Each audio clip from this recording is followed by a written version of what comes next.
Bueno, bienvenido a este tercer vídeo en el que vamos a tratar la retribución en especie o retribución flexible de los préstamos a empleados o anticipo de sus retribuciones, para distinguir la diferencia entre ambas. ¿Qué es lo que ocurre? Es frecuente que los trabajadores que tengan necesidades de tesorería antes de fin de mes, pues le piden a la empresa un dinero para devolverlo en un futuro, ¿verdad? Bien, en este caso, ¿qué ocurre? Pues que este dinero, que suele ser sin intereses, puede ser un anticipo de retribuciones futuras, en cuyo caso, si es un anticipo sin intereses, no se considera retribución en especie.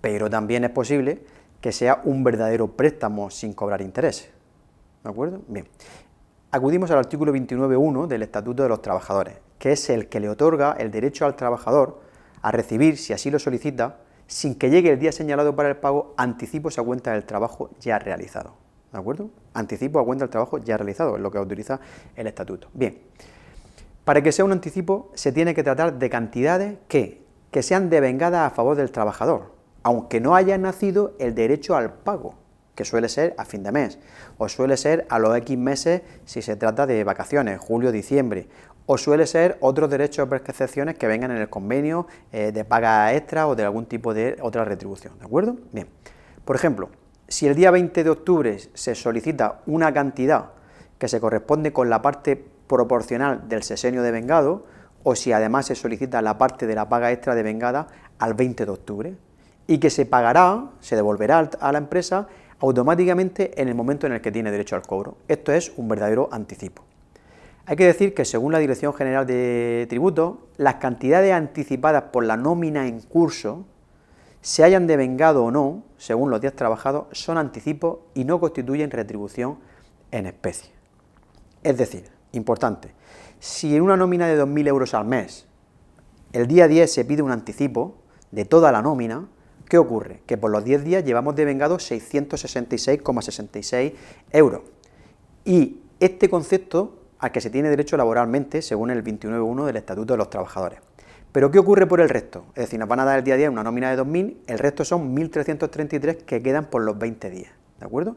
Pues que por esto se considerará un préstamo de esos 20 días, ¿de acuerdo? No se considerará un préstamo, según la Dirección General de Tributos, ¿de acuerdo? Consultas vinculantes que os comento que tengo por aquí, en la consulta vinculante la V320 del 2013 y la V552 del 2013, ¿de acuerdo? Bien, ¿qué dicen estas consultas? Dicen que cualquier otra cantidad adicional a la señalada o cantidad que sin ser adicional no se devuelva, no se compense cuando nace el derecho al cobro, sino en una fecha posterior, ¿de acuerdo? Estos son préstamos y generan intereses, ¿de acuerdo?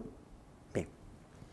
Siguiente, para calcular el importe de la retribución hay que aplicar a las cantidades prestadas, por ejemplo, supongamos 5.000 euros, el siguiente tipo de interés, el interés legal del dinero menos el interés que se haya cobrado.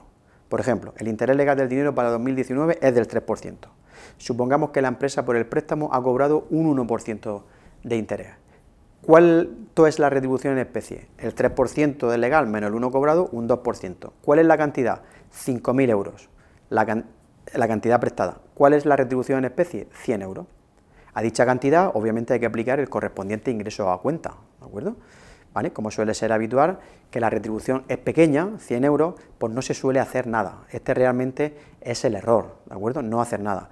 Lo importante son que cuando los incumplimientos son tan pequeños, no es la cuota propiamente dicha la que genera el problema, sino si además afecta a un número elevado de trabajadores, ¿vale? ¿Y qué? Pues que además las sanciones, que no pueden ser recuperables por no hacer las cosas bien, y en estos casos las sanciones son muy superiores a la cuota. ¿Por qué? Porque puede suponer un fraude, puede suponer una ocultación, etcétera, etcétera, etcétera, ¿de acuerdo? Además de los perjuicios y las molestias que se causan al trabajador, ¿vale?, en su propia renta, porque el día de mañana le va a exigir la agencia tributaria los correspondientes ingresos no declarados. Esto va a generar tensiones con la empresa en caso de que Hacienda le haga pagar por esto, ¿de acuerdo? ¿Qué puede ocurrir con el trabajador? Porque obviamente las sanciones las podrá recurrir, con una altísima probabilidad de poder ganar, posiblemente no en reposición, pero casi seguro en los tribunales económicos administrativos. Pero además esto va a llevar unos costes de gestión, de asesoramiento, que en dichos costes también en la práctica van a suponer una sanción en el sentido de que un coste más, seguramente para la empresa. Vale. Además, en la práctica, las cantidades solicitadas por el trabajador suelen ser superiores a las devengadas, ¿de acuerdo? Y la devolución, además, sí que se produce todo o en parte en la fecha posterior al derecho de cobro. Normalmente el derecho de cobro el día 30 de cada mes, ¿no? Así pues, las cantidades recibidas, casi con seguridad, serán en parte un anticipo y en parte un préstamo, casi con seguridad, a las que va a haber que aplicar y calcular la normativa proporcionalmente. Un ejemplo, un trabajador que cobre esos 2.000 euros netos y que todos los días 15 del mes pidiera el anticipo de 1.500 euros. El día 15 de los 2.000 se habrían devengado 1.000, pero todos los meses pide el día 15 1.500 euros y que va a devolver el día 30 con la compensación de la nómina. Pues generaría todos los meses un préstamo no de 1.500, sino de 1.500 menos los 1.000 devengados, 500. Y sería durante el interés durante 15 días.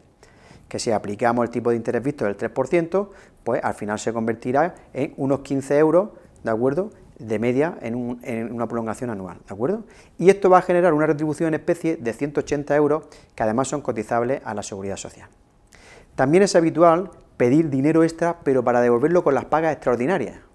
Esto sí que es más habitual, ¿de acuerdo? Por lo tanto, si un trabajador, vamos a poner un ejemplo, el 30 de marzo de 2019 nos pide a cuenta de las pagas extras, un anticipo de 3.000 euros y que dice, voy a devolver el 50% con la paga de julio del 2019 y el resto con la paga de diciembre también de 2019.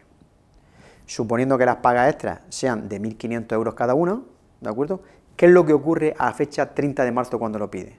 Pues los derechos devengados a 30 de marzo resulta lo siguiente, se le han devengado 9 meses sobre 12, desde julio del 2018 a marzo del 2019. Esto supone 1.125 euros devengados de paga extra. Pero a 30 de marzo también se ha devengado parte de la paga extra de diciembre. A 30 de marzo, 3 meses sobre 12, que son 375 euros. Por lo tanto, en marzo tiene devengados de las dos pagas extras 1.500 euros. ¿Qué ocurre? Que de los 3.000 euros que ha pedido, 1.500, los 1.175 y los 300 que hemos dicho, son un anticipo sin intereses, sin retribución en especie. Y de los que se van a devolver, 1.125 con la paga extra de julio y 375 con la paga extra de diciembre. Pero claro, hemos pedido 3.000. ¿Qué es lo que pasa? Pues que existe un préstamo de 3.000 menos los 1.500 que hemos calculado. Existe realmente un préstamo de 1.500 euros a fecha 30 de marzo. Y hay que calcular los intereses, y también en dos partes. Uno de 30 de marzo a 30 de junio, ¿de acuerdo? En esta fecha, si hacemos los cálculos, se le van a devolver 375 euros. Recordemos que la paga de junio es de 1.500 y vamos a devolver 1.100 y pico por la parte del anticipo y 375 euros del préstamo. ¿Y qué ocurre con la de diciembre? Pues exactamente lo mismo, que a partir de julio o en diciembre se devolverá el préstamo restante de 1.500. 375 euros devolveremos de anticipo por la nómina devengada de diciembre y el resto, 1.125 euros, será el préstamo. ¿De acuerdo? Aquí hay que decir que es interesante una consulta de la Dirección General de Tributos, os comento, la consulta 2544 del 2018, en concreto de 18 de septiembre.